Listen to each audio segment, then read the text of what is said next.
everyone to today's Idea Over Coffee. Today it's brought to you over a couple Folgers with almond milk. So, yeah, I know it's ghetto. I'm using my cell phone to like bring some light in here. Okay, I get it. It's like the morning and it's super dark out. So I discuss one of the chapters from Ideas Over Coffee in here. And one of the things I was thinking about was idea 20. So bring thanks to when you're down.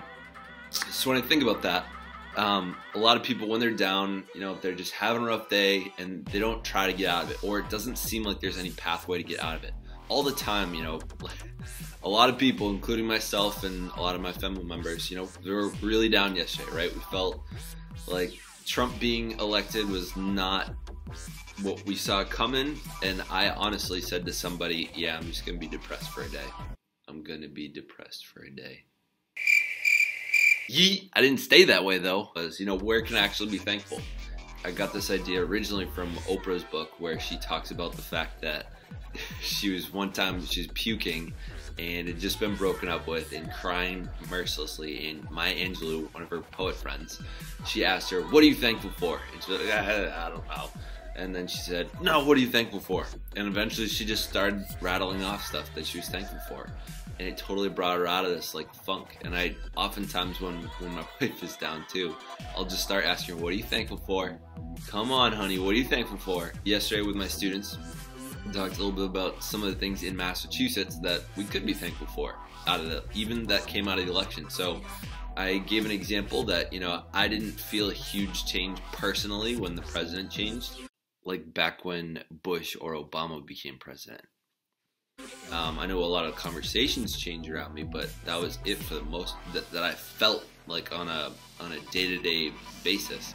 But some things that did change were some of the Massachusetts referendum questions.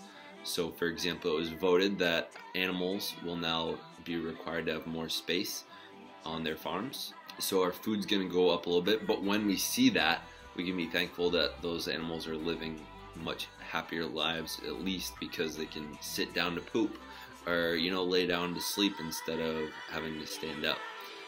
Also, marijuana was legalized, so we will be bringing in tax money within the next probably year, maybe not, I don't know the time frame, but hopefully we'll be bringing in a bunch of tax money from it, just like Colorado did, which will help our schools, hopefully help infrastructure, hopefully help other things.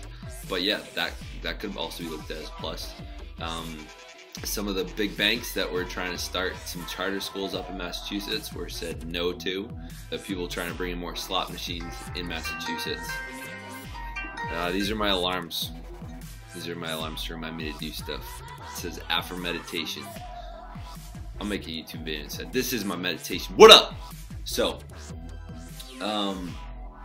yeah, some good things happened. We did say no to some things that Massachusetts was not in it for. And, you know, we can be thankful that we're resilient people, right? Boston's strong. Massachusetts is, yes, a blue state, and we'll be strong together, and we'll push through dealing with Trump. And I think we'll be okay as a group of people, as a community. That's all I have to share for today. If you like what you heard and you want more, subscribe in the link that will be down below. I'll put a link for the book. Yeah, stay weird. What up?